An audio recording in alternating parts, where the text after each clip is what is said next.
اگر میں اس مہینے کی حقیقت رکھنا چاہوں شرعی اعتبار سے تو 2 احادیث رکھ کر بات ختم کر دینی پڑیں گی مجھے، بس یہی اس مہینے کی فضیلت ہے۔ اس مہینے کی جو حقیقت ہے اس میں اللہ کے رسول صلی اللہ علیہ وسلم جو سب سے بڑی روایت ثابت ہے، مسلم کی حدیث ہے، آپ صلی اللہ علیہ وسلم فرماتے ہیں کہ رمضان کے روزے کے بعد سب سے افضل روزہ محرم کا ہے۔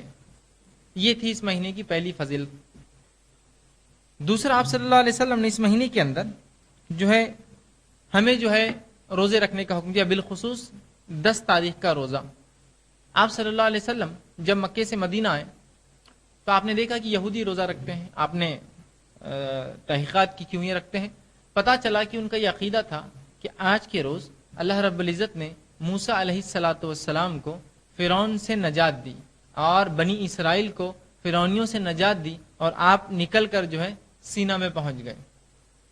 تو وہ لوگ اس کو عید کا دن مناتے تھے، آزادی کا دن مناتے تھے کہ وہ فرعون سے اور کفر سے آزاد ہوئے۔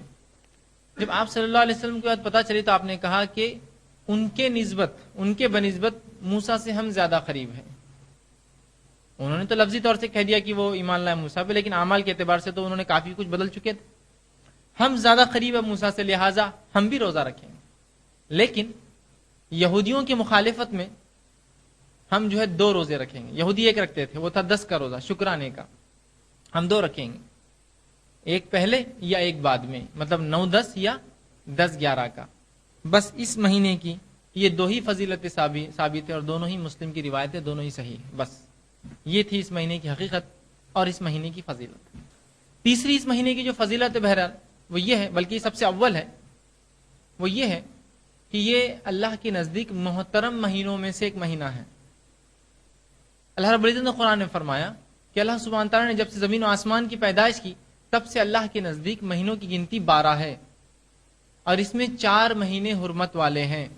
3 متواتر ایک کے بعد ایک آتے ہیں، ایک الگ سے آتا ہے۔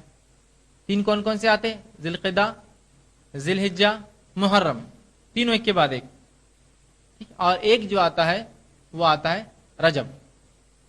یہ 4 مہینے جو ہے یہ محترم ہے اللہ کے نزدیک یاد رکھیں۔ تو محرم کی پہلی فضیلت، اللہ کے نزدیک یہ محترم مہینہ ہے، اسی لیے اس کا نام خود محرم ہے۔ حرام کردہ مطلب وہ کام جو عموماً عام دنوں میں کیے جا سکتے ہیں، ان ایام میں مخصوص جو ہے خصوصاً حرام ہے، جیسے کہ جنگ کرنا، بدلے لینا، یہ منع ہے اس میں۔ ہاں کوئی آپ پر حملہ کرے تو آپ جواب دے سکتے ہیں، لیکن آپ پہل نہیں کریں گے اس معاملے میں۔ ڈیفنس میں لڑ سکتے ہیں، آپ جو ہے جواب نہیں دیں گے، یا آپ جو ہے شروعات نہیں کریں گے اس چیز کی۔ نیکیوں میں اضافہ کریں گے، معصیت اور گناہوں سے بچنے کی کوشش کریں۔